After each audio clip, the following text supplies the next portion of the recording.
everybody. Welcome to the condo kitchen today. We're not down at the Shire. We're back up at the condo today.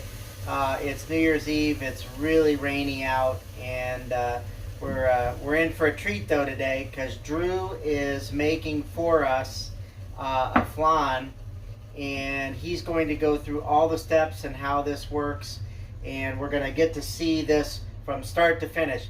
Now he's going to tell you it's not all that hard to do. It's somewhat simple, but the reality of it is a lot goes into this.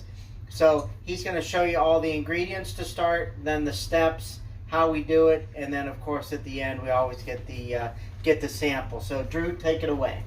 So you start off by preparing a cake dish. Typically you do a round cake dish. I didn't have one today, so I'm doing squares. So I'm kind of experimenting with that. It should be fine, all things considered. But you start off by making a caramel top. You can see the caramel top here. Quite simple to make this. In a medium-sized saucepan, you'll put a 1/4 cup of water and 3/4 cups of sugar. What's really important for that is once you put it on a medium-high heat on the stovetop, you really can't do anything to it. You might be tempted to stir it, but if you stir it, it's just not going to really work right. So you put it on the stovetop and basically just let it go for 5-10 minutes on medium-high heat until it gets to be about this brownish color. If you go too early, it'll be more just like crystallized sugar, and you go too late, your caramel is going to burn. And you would smell it if it starts to burn. Absolutely, yeah. Like it's burning. Absolutely. Now this isn't quite like a caramel you'd expect in a candy bar in like one of those squares. If you want a silkier, smooth caramel that you can chew, you would have to put some sort of dairy, typically butter, in that combination too with the water and the sugar. However, this is a very tough, sort of a brittle caramel that makes for a good top, because when you make the flan, it sort of melts over it and it becomes a smooth top to the flan. So I'm confused about something. You're saying that's the top. Yes. But it's in the pan like that. So what happens? Oh yes. So when you're making the flan, you will put this in the stove, in the oven, and then when it's done, you invert it. So you're going to flip it at the end. So that does become the top. Yes. Okay, got it. Okay, I got it. So from there, you want to preheat the oven to 325. I'll do that. Thank you, sir. Preheat the oven to 325. And then what's super convenient with this recipe is you only need 4 things. Well, different quantities, but you need a block of cream cheese, you need 7 eggs, bam. You need a can of condensed milk, sweetened condensed milk, and then you need a can of evaporated milk. So many flan recipes don't come with the cream cheese, although I found that it makes the entire end product quite a bit, it gives it a much nicer consistency, makes it a bit more just creamy, all things considered. So you start off this recipe, once the sugar caramel is set, it needs like 2 or 3 minutes to harden, and you just set that aside for then. You start off with the cream cheese, you just drop it into a mixing bowl. Preferably, mine isn't quite there, but preferably the cream cheese would be a room temperature, so it beats easier. And from there, what you proceed to do is just basically beat it till it's smooth. So I'm going to go ahead and do that. While Drew's doing that, I'm going to reposition the camera so that we're watching kind of over his shoulder as he's doing this. So we'll be right back.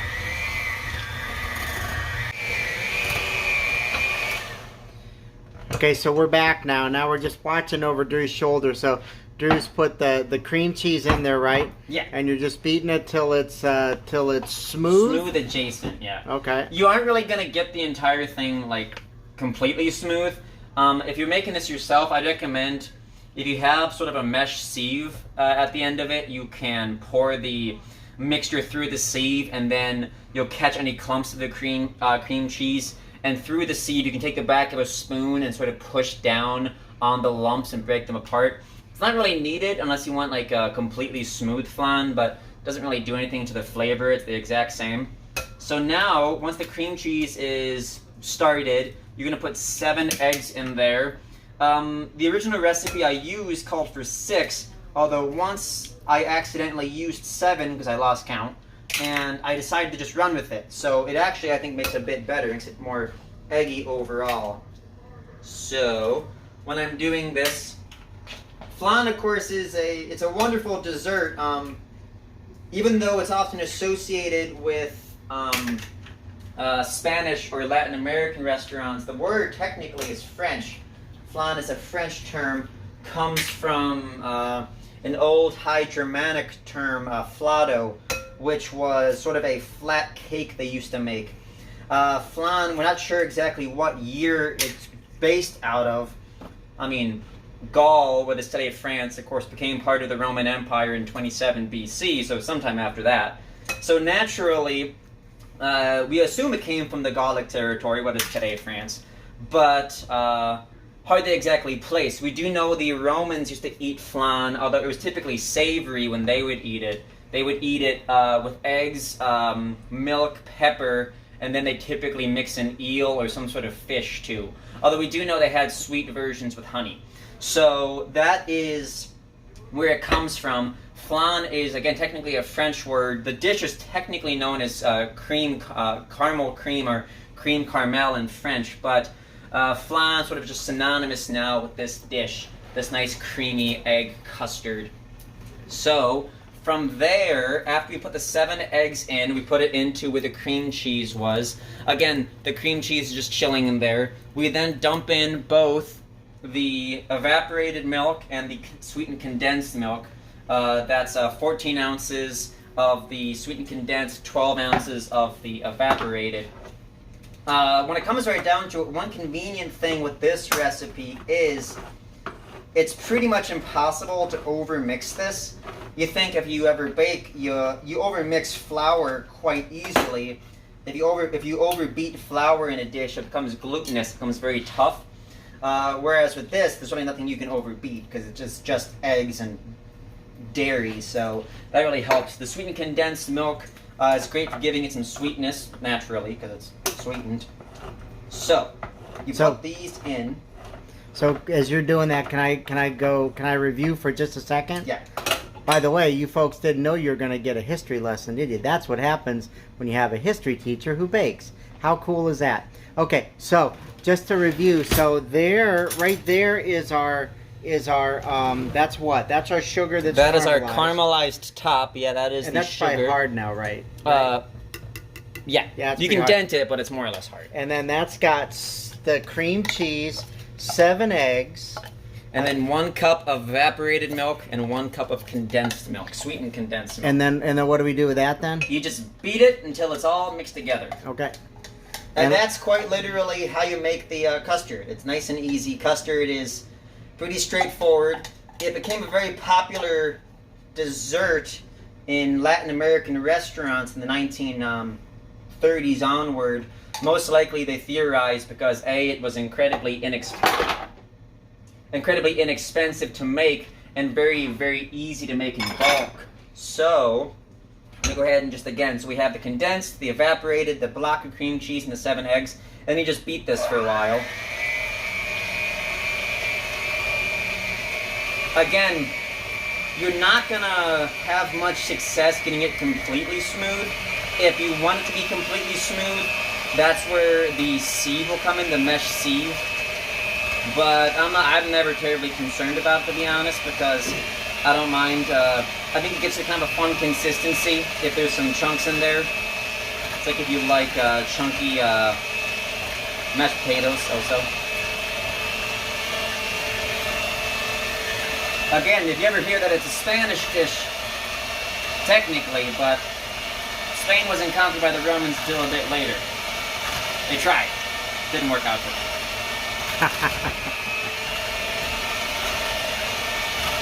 Though even though we associate Gaul with Julius Caesar, some of you may have had exposure in school Latin class to Caesar's account of the Gallic conquest. They didn't actually conquer Gaul, because of course Caesar died in 44 BC, and they didn't conquer Gaul until 27. So, with that, you then have it basically mixed up a little bit, And then you put in, I don't really need the measure, just a little dollop of vanilla. Gives it a nice little flavor. Entirely optional, but if you want to do it, you most certainly can. So, boop, boop. That's about a teaspoon, I would say. Just for info, how much sugar was that created the caramelization in there? How much did you put in there? Yes, that was, again, on the medium-high stovetop, 3/4 cups of sugar, 1/4 cup of water. Gotcha, okay. So, I'm going to go ahead and mix that in.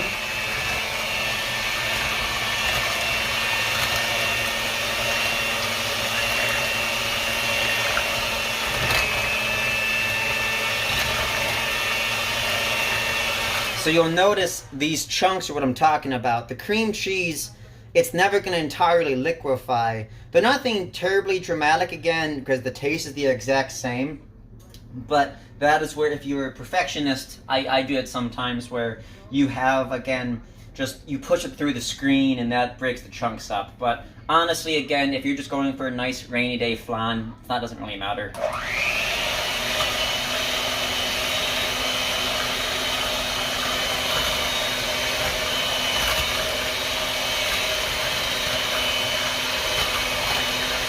I always enjoyed coming back to this, no splash back there, because I typically work with, again, either flour dishes or meringue, which, as many of you probably know, it's very, very easy to break apart meringue, and it's, well, like, I guess you could say deflate the air bubbles in it, and it's very easy to overbeat flour.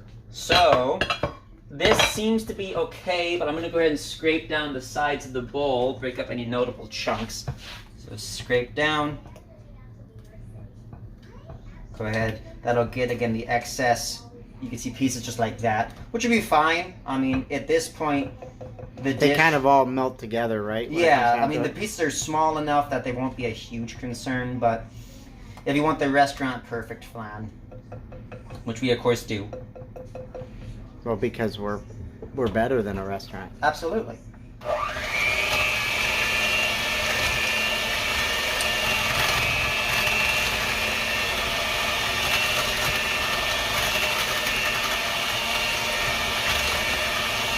So that's pretty much it with the baking of it. You then go ahead and put this over there so I don't spill. I got it. So again, if you wanted to break apart those chunks, you could. I'm not terribly concerned. So you would then pour that atop. Right on top of the caramel. Right on top of the caramel, yeah. And then this is a very important step. You need some sort of saucepan, baking pan.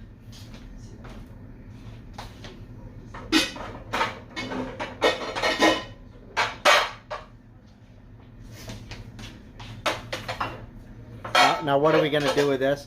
We're creating like a water bath? Yeah. This is, yeah, exactly right. This is for the water bath for the dish. Yeah, it's perfect. So this is for the water bath. If you ever made cheesecakes or dishes similar, you have had some experience with a water bath.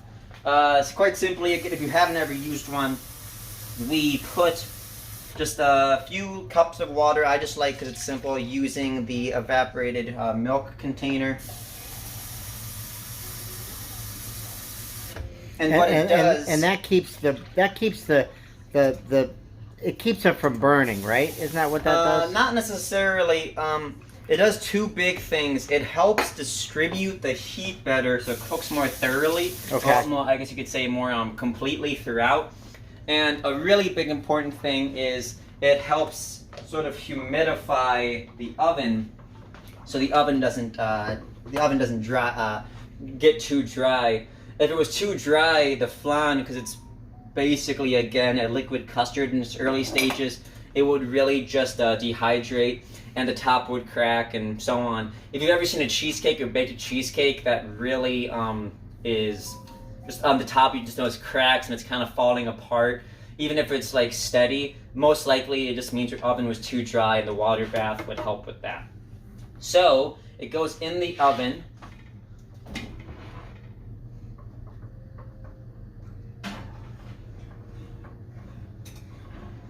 Very nicely done. Thank you, sir.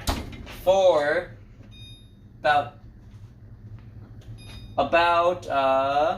I'm used to my about 53 minutes. 53 minutes is a little bit longer than most recipes call for, but I like it because it takes quite a bit to open the oven and get the water bath in. You can't really just quickly shove it in there. You have to take a moment. That, of course, that's a lot of heat escape. The extra time enables the oven to get back up to heat. And also, that ensures that it is steady enough. Some people like their flans a little bit undercooked. And if they're undercooked, they're a bit runny and not as firm. I personally like mine to be on the firmer side. So I find getting almost to the point of going a little bit too long, any longer would be a bit much.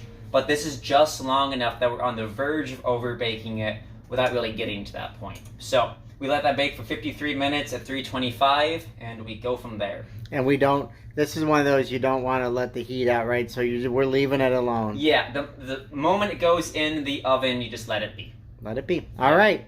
So we got a little bit of time, right? Yeah. All righty. We'll be back.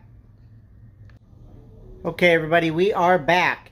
Tell us what, give us an update, Drew. So, it was in the oven for the 50, I actually took it out about a minute early. This oven at the condo gets back up to heat a lot faster than the oven I use in San Jose. So, I thought a minute less should be appropriate. So, maybe like 30 seconds less. So, it's 52 minutes and 30 seconds. Again, this is a big experiment because this pan, as you can tell, is a bit thicker. Well, we can't tell, but it's a bit thicker than what I'm used to, so that may have had a role. Hard to say. It is done. The top will jiggle a little bit. That's kind of expected regardless. So after it sits out, you can put it in the fridge, I suppose, but that has a myriad of potential problems. After it sits out for about an hour or so, you're ready to flip it. After that, you could eat it. Flan generally isn't eaten warm all the time, so a lot of people will say with this recipe, once it is flipped, you should let it sit out for another 3 to 4 hours, get the room temperature, or put it in the fridge if you have space. That's only if you can wait that long. Exactly, yeah. So I have something to invert it onto. Of course, this is the bottom. We got to invert it. I like to, like with many cakes, you just take a butter knife and go along the outside edges. That will help it flip more easily. So I'm going to go ahead and do that.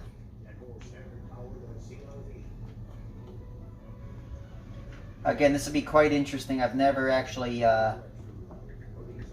experimented with a flan of this shape, so I'll be curious if it holds its shape or if it falls apart. Really kind of hard to tell. But it's a grand experiment. So, when you have something to invert it onto, the easiest way, of course, because you don't want to have to like flip it and catch it, so what you want to do is find something to invert it onto, and then grabbing the bottom, just flip the entire thing like that. You'll be able to feel it come out. You'll notice before I even lift it, you'll notice a little bit of the caramel run off. Now, fingers crossed it holds its shape. Oh. All right. That is gorgeous. Look at that. And it smells quite nice, too. So, yeah, that is how we do it. The caramel's about perfect. You'll be able to tell how your caramel turns, not that it's a huge deal, but you'll be able to tell how your caramel turns out at this stage. If it was a little bit undercooked, the top will be more silver or yellow, and it'll be brittle. It won't melt completely. Whereas if you overcook the caramel, it'll be very hard still in the pan, or it'll just be breaking apart. You'll be able to crack it in the pan. But you notice with this, you can pretty much move your finger around and the caramel is liquefied. So that is a sign the caramel was cooked the appropriate amount of time. So now the flan is, for all intents and purposes, done. We're going to go ahead and let it cool down. One benefit of being in Ohio is we can put it in the garage and cool it pretty fast, and then we can enjoy it once it's chilled. All right. So we get to sample it here in maybe a couple hours? Absolutely, yeah. All right. We will be back for samples. Thank you, Drew. Okay, we are officially back here and we are ready for sample. So tell me, Drew, so it came out, you happy with the way it came out? I am, yeah. The outside will always be a bit firmer than the interior, so it's a good mix. If you like the softer, I guess you could say runnier, the interior will be good for you. If you like it firmer like I do, the edges will be great. So if we were to take a piece. Okay.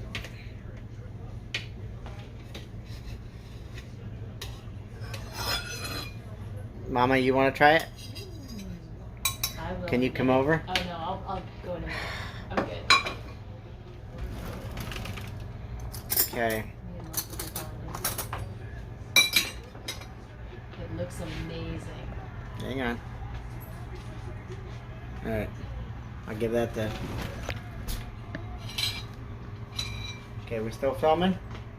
Yeah. Here we go. We're going to give it the test here. Let's try it. Let's see. I like it. Nice texture. Good color. Smells lovely. Oh dang. Yeah. That's better than good. This is what New Year's resolutions are made out of. This is good. I will be able to finish the whole thing here yet tonight. Oh, wonderful. Wonderful. Thank you, Drew. Wonderful.